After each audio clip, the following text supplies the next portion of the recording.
Glórias a Deus. Meus irmãos, abra sua Bíblia comigo no livro de Mateus, capítulo 14, o versículo 22 e o versículo 34.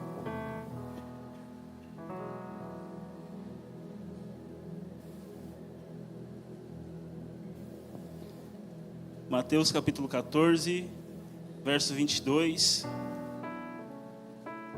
e verso 34. Os irmãos procuram, é motivo de alegria estar cultuando com os irmãos nessa noite. E motivo de alegria também é poder ser porta-voz da palavra do Senhor nessa noite para todos os irmãos aqui. É sempre um desafio ministrar aqui para a nossa igreja, porque nós sabemos que são pessoas especiais, pessoas incríveis.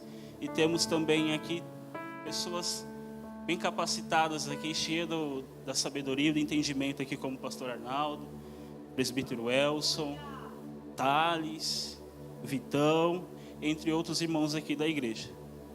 Mas Deus usa os grandes e usa os pequenininhos também, assim como eu. Amém, igreja? Diz assim o texto, Mateus 14, verso 22 e depois o verso 34. NVI, eu tô lendo. Logo em seguida, Jesus insistiu com os discípulos para que entrassem no barco e fosse adiante dele para o outro lado.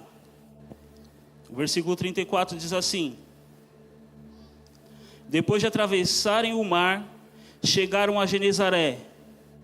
Quando os homens daquele lugar reconheceram Jesus, espalharam a notícia em toda aquela região e lhe trouxeram seus doentes. Suplicavam-lhe que apenas pudessem tocar na borda do seu manto, e todos aqueles que nele tocaram foram curados. Amém? Curva sua cabeça, feche seus olhos. Gostaria de fazer uma oração junto com os irmãos. Deus, nós estamos diante da sua palavra, Senhor, que é inerrante. Nós pedimos que agora, pelo poder do teu Espírito Santo, Senhor, o Senhor nos conduza à dimensão que o Senhor preparou para as nossas vidas nessa noite. Que o Senhor nos leve a lugares altos através da sua palavra e que a sua palavra produza em nós, Senhor Pai amado, aquilo que o Senhor já preparou para as nossas vidas nessa noite. Pai, que tudo aquilo que foi impedimento, tudo aquilo que não é seu, Pai amado, que caia por terra, que o seu nome seja engrandecido, que o seu nome seja glorificado, e que o seu povo, Pai amado, continue glorificando e se alegrando em sua presença, porque o Senhor está na casa. Amém? Meus irmãos, nós estamos diante de um texto muito conhecido de nossas vidas. Todos aqui, creio eu, que já ouviram falar de Jesus andando sobre as águas e Pedro andando sobre as águas também. Só que hoje, o Espírito Santo me inspirou a olhar por uma perspectiva diferente, digamos assim. E nós vamos decorrer o texto, e eu creio que essa mensagem será bênção para as nossas vidas e para todas as vidas que as nossas vidas irão alcançar através dessa palavra também. Amém? O contexto dessa mensagem vai nos mostrar Jesus com seus discípulos pregando no deserto. A Bíblia vai dizer que uma grande multidão acompanhava Jesus. E os discípulos, vendo que já estava ao anoitecer, fala para que Jesus despedisse toda aquela multidão, para que eles fossem embora, para que eles pudessem se alimentar, para que eles pudessem comprar mantimentos, comprar comida, pedir um iFood, não sei, para que eles pudessem se alimentar e não ficarem com fome ali. Jesus então fala: o que você tem aí para alimentar essa multidão? De repente, no meio da multidão, levanta um moço com apenas 5 pães e 2 peixes, leva até Jesus. Jesus pega aquele pão, aquele peixe, pede que todos se assentassem, olha para o céu, agradece a Deus pelo que ele tinha E a Bíblia vai falar que Jesus foi repartindo e foi se multiplicando tudo aquilo que ele colocava dentro do cesto. Eu aprendo algo muito interessante aqui, que o exercício da gratidão fez que Jesus Cristo multiplicasse todo aquele pão e alimentasse todas aquelas pessoas. Às vezes nós queremos algo mirabolante, às vezes nós queremos algo grande para as nossas vidas. Só que Jesus nos ensina a sermos gratos no pouco também, para que Ele possa multiplicar tudo aquilo que Ele colocar em nossas mãos. Esses dias eu estava conversando com uma jovem que foi liderada minha na outra igreja, e ela se preparando para casar, todos os preparativos, toda afoita, ela me mandou mensagem e falou: Vini, eu consegui comprar uma casa. Eu falei: glória a Deus. Mandei um áudio gritando de felicidade para ela, e ela viu que eu estava feliz também com a conquista dela. Só que ela me falou: mas Vini, a casa não tem garagem, e foi colocando empecilhos na casa. Eu falei: para. Agradece a Deus porque Ele já te deu uma casa. Agradece a Deus, porque enquanto você está agradecendo porque tem uma casa, talvez não é a casa dos sonhos ainda, mas é algo que o Senhor já preparou para a sua vida. E o exercício da sua gratidão vai fazer que você chegue ao lugar que você quer. Então nós fomos conversando, ela foi entendendo e foi vendo que era o propósito de Deus aquela bênção naquele momento para a vida dela. Então Jesus nos ensina que a gratidão nos faz conquistar algo que ainda não está ao nosso alcance.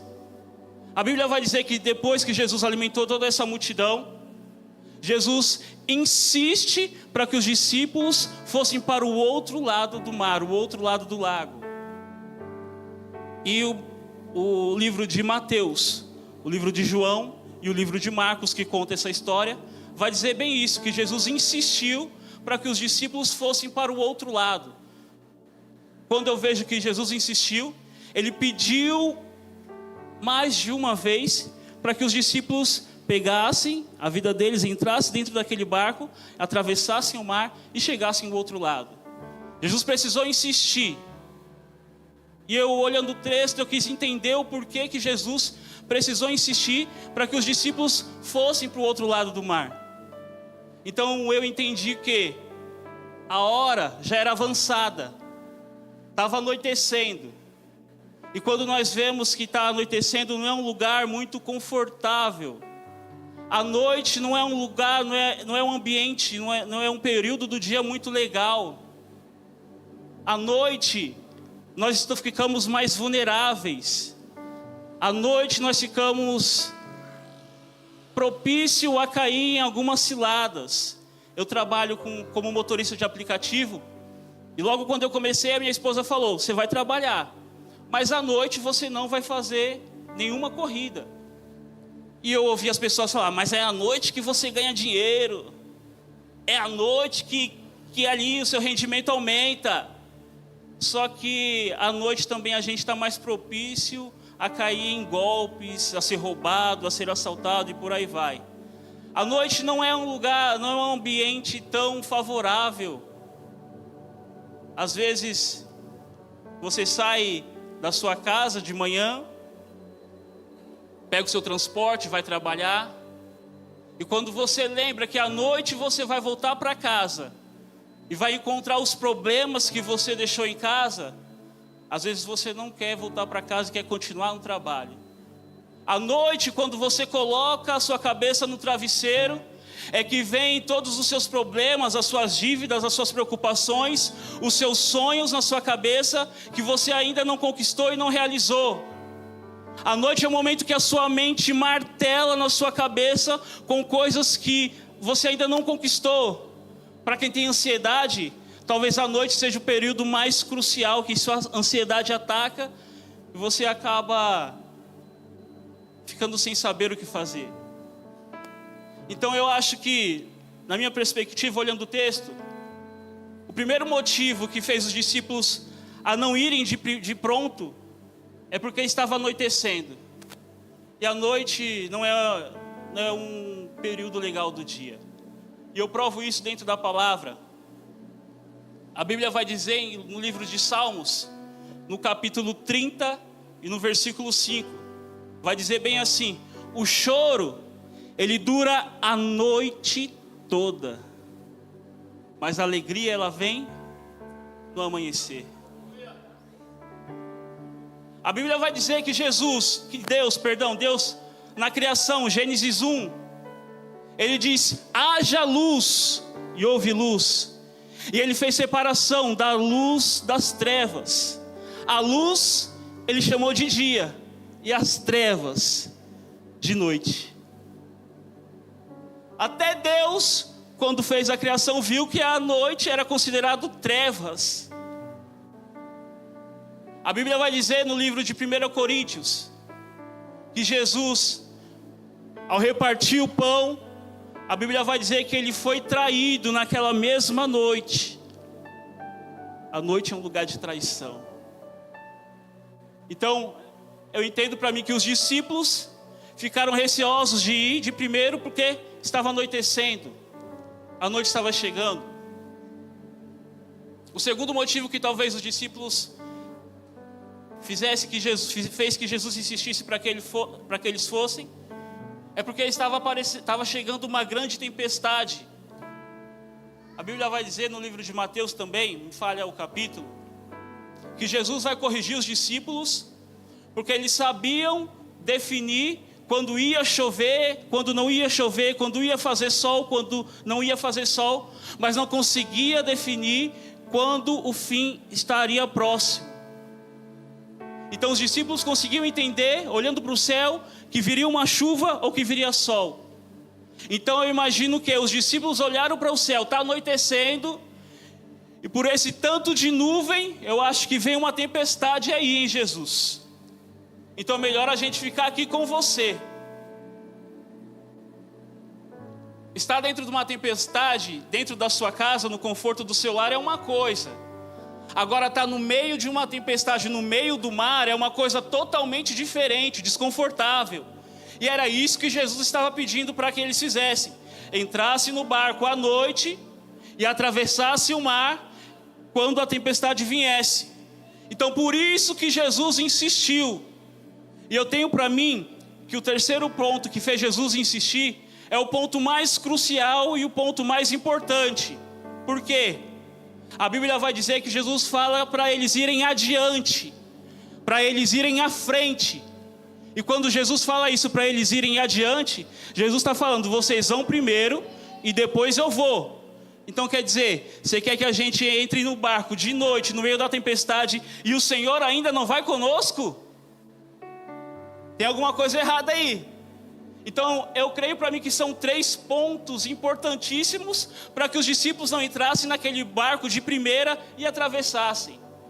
O presbítero Jefferson aqui pregou na quinta-feira passada que convidaram Jesus para o casamento, que a presença de Jesus era importante, era crucial para aquele momento. E da mesma forma os discípulos estão querendo a presença de Jesus na travessia do mar. Só que Jesus está falando: você vai adiante. A Bíblia diz em Êxodo capítulo 33, a partir do versículo 5, Moisés recebe uma ordem de Deus, falando: Moisés, desfaça a tenda, pega todo o povo que vocês vão para outro lugar. Em sua frente eu vou mandar anjos para que protejam vocês do cananeus. Está gaguejando aqui, está difícil. Protejam vocês dos cananeus.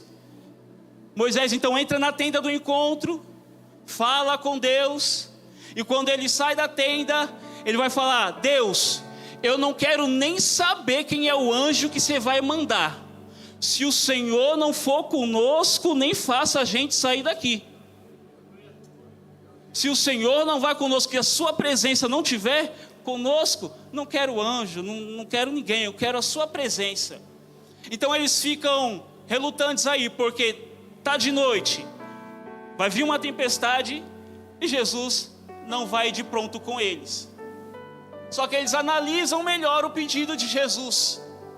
E Jesus fala: vocês vão para o outro lado do mar. Vocês vão para o outro lado.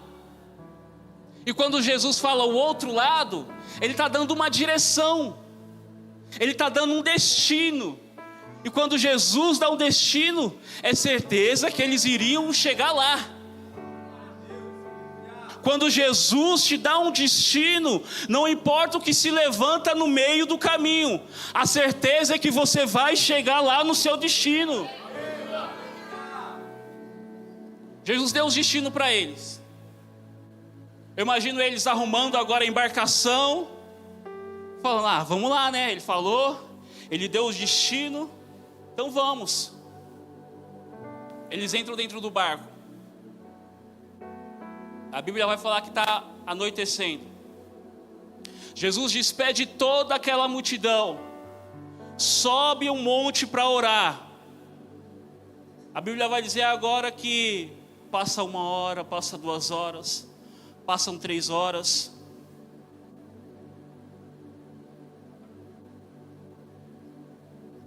Aproximadamente na 4ª vigília, 3 horas da manhã, Jesus decide descer do monte e ir até os discípulos. Só que esse horário, a tempestade já estava comendo solta.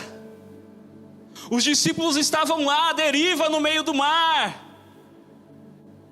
E a cidade de Genezaré, é interessante, o lago de Genezaré, ou o mar de Genezaré, outros nomes, Mar da Galileia, Mar de Tiberíades, como você preferir. É interessante porque a geografia nos ensina que são montanhas em volta desse lago. E aí quando o vento bate, nas montanhas volta para o mar. E aí causa uma grande instabilidade na embarcação. Então uma pequena chuva ou uma pequena tempestade se transformava em um tsunami talvez. E eles estão lá no meio do mar, sem saber o que fazer, porque Jesus deu a ordem, deu o destino. Só que até chegar no destino, Jesus não falou que eles iriam passar.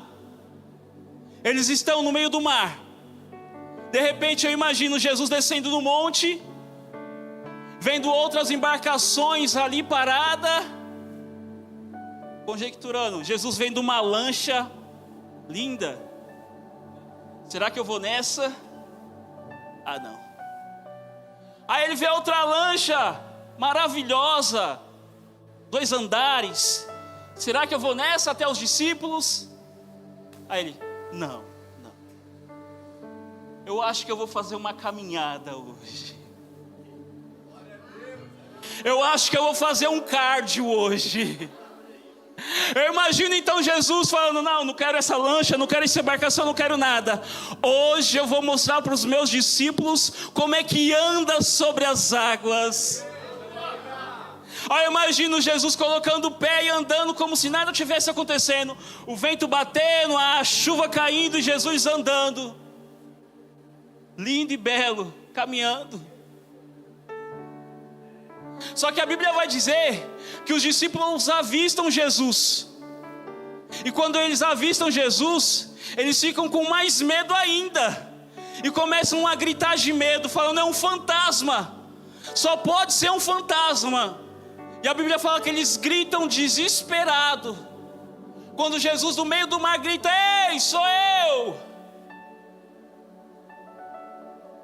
Pedro, se é você mesmo, então manda que eu vá até o Senhor. Jesus só fala a palavra, venha Pedro. E olha que interessante, Pedro de profissão era pescador. Todos aqui conhecem a fama de pescador que conta muita história. Que pescou um peixe de 200 quilos, que pegou uma baleia com uma isca de golfinho. Pescador gosta de contar história. Eu imagino Pedro, nossa, eu já vi uma pesca maravilhosa, eu já entrei nesse mar e não pesquei nada também, mas andar sobre as águas, aleluia, andar sobre as águas, essa é a primeira.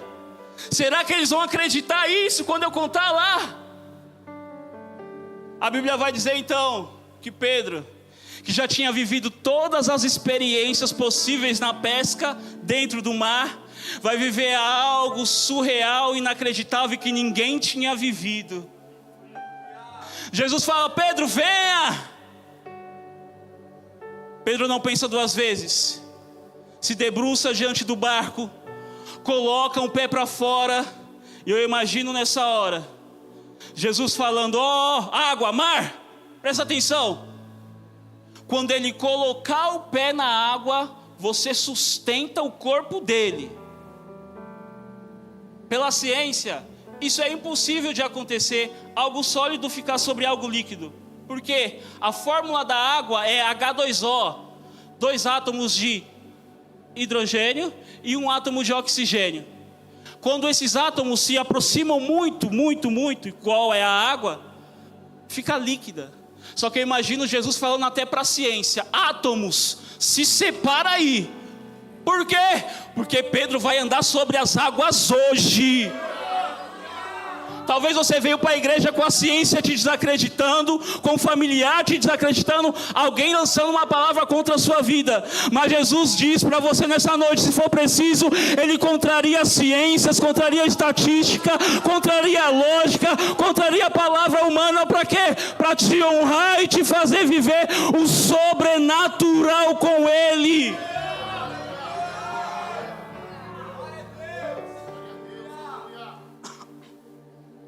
Pedro então coloca o pé sobre a água e a água sustenta, pastor Arnaldo.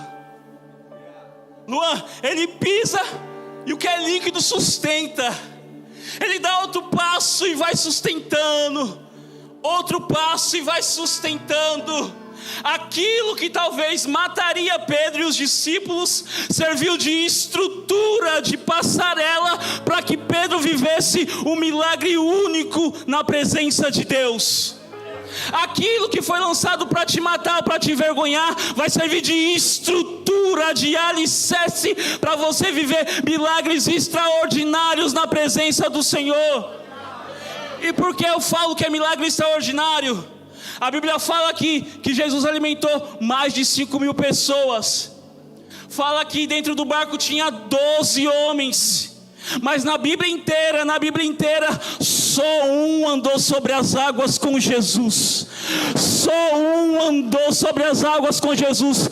Talvez você veio aqui para a igreja hoje, nessa noite, falando: mas fulano precisa de algo e eu preciso de outra coisa. Jesus sabe o que você precisa, e a palavra dele nessa noite para você é: saia do barco, venha viver o sobrenatural. Saia do barco, pise, saia do barco, ande em água se for preciso. Saia do barco, porque eu tenho surreal para a sua vida nessa noite.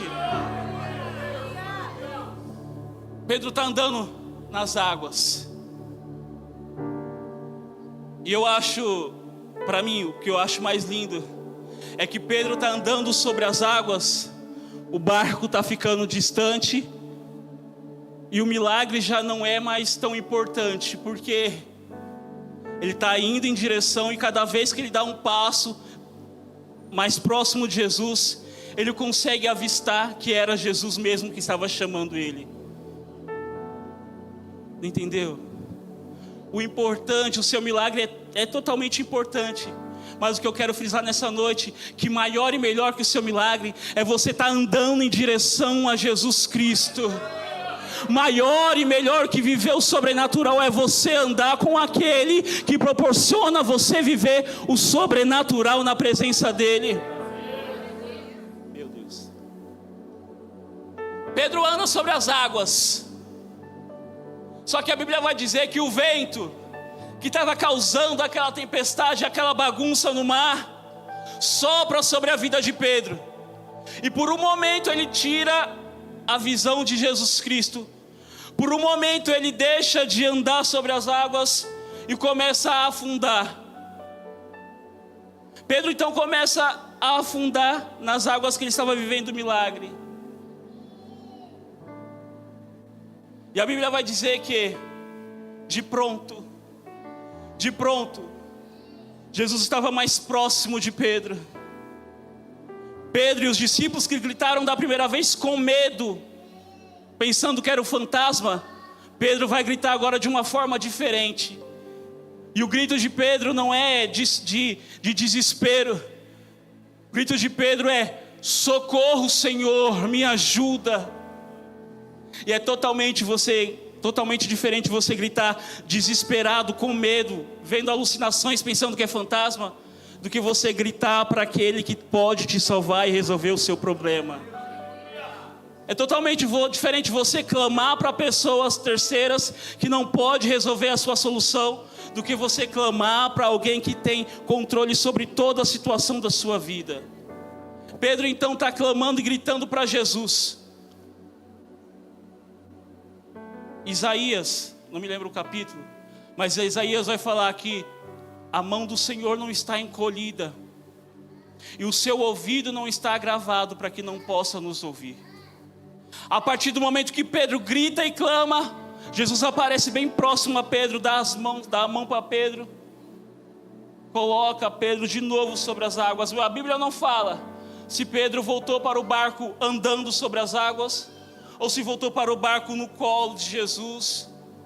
A Bíblia não fala, mas o mais lindo é que Pedro voltou para o barco com Jesus. E quando Pedro volta para o barco com Jesus, rapidamente a tempestade acaba. A Bíblia vai dizer em Marcos capítulo 5, se não me falha a memória, que está tendo uma grande tempestade também.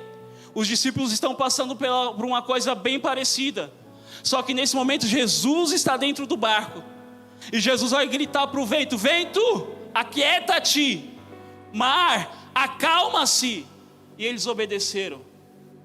Dessa vez não, Jesus só entrou no barco e o vento e o mar teve que se acalmar, porque a presença dele traz calmaria para as nossas vidas. Vai ter vezes que Jesus vai gritar para acalmar o vento e a tempestade na sua vida.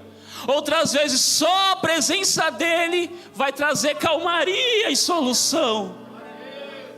E independente do que você viva, você precisa viver, seja ele acalmando ou seja ele trazendo calmaria quando pisar dentro do seu barco. A Bíblia vai dizer, eles entram no barco. Eu ia pedir para o Vitor cantar um hino aqui, mas não vai dar tempo, Vitão. Deixar para a próxima. Não dá não, já passou. A Bíblia vai dizer que eles voltam para o barco e vão em direção ao outro lado do mar. João vai dizer que o outro lado do mar era Cafarnaum. Marcos vai dizer que é Betsaida. Mateus vai dizer que é simplesmente o outro lado. A Bíblia vai dizer que Jesus chega em Genezaré. E essa cidade tem uma particularidade muito linda, porque às vezes nós pegamos o texto e achamos lindo. Uau, Pedro andou sobre as águas. Uau, ele acalmou a tempestade. Só que nós não continuamos a leitura e vemos o propósito para que o Pedro e os discípulos passaram por tudo isso. A Bíblia vai dizer que eles chegaram em Genezaré. E Genezaré é conhecido por duas coisas dentro da Bíblia. A primeira, porque tinha o mar de Genezaré. E a segunda coisa, é porque Jesus tinha feito muitos milagres nessa cidade. E milagres específicos, milagres de cura. Jesus pediu para que os discípulos entrassem no barco no meio da noite, no meio da tempestade, sem ele, atravessasse o mar, andasse sobre as águas, chegasse em Genezaré. Por quê? Porque em Genezaré ele queria curar pessoas. E talvez nessa noite você se enquadra em uma dessas etapas. Talvez você tenha se agoniado porque está de noite, está vendo os problemas, não tem solução. Talvez você já está no período da tempestade, e a tempestade tira o seu sono, a sua paz. Talvez você já está andando sobre as águas, mas fique ciente que o propósito dessa mensagem nessa noite é fazer que a sua vida chegue a Genezaré. Por quê? Porque lá ele tem lugar de cura para a sua vida. Porque lá ele deseja te curar. E não só isso, a Bíblia vai dizer aqui que as pessoas pegavam os doentes, os enfermos e levavam até Jesus. Então Jesus não quer só te curar nessa noite, Ele quer te capacitar para que você traga pessoas doentes, pessoas enfermas, pessoas debilitadas até a casa dele, porque aqui Ele vai curar, vai restaurar, vai livrar, vai batizar, vai dar um banho com o seu sangue e vai fazer essa pessoa nova criatura. O propósito dessa noite é chegar em Genezaré, porque em Genezaré Jesus quer te curar, Jesus quer te fazer uma nova criatura, uma nova pessoa. Em Genezaré é o lugar onde as coisas acontecem. Eu gostaria que você ficasse sobre seus pés.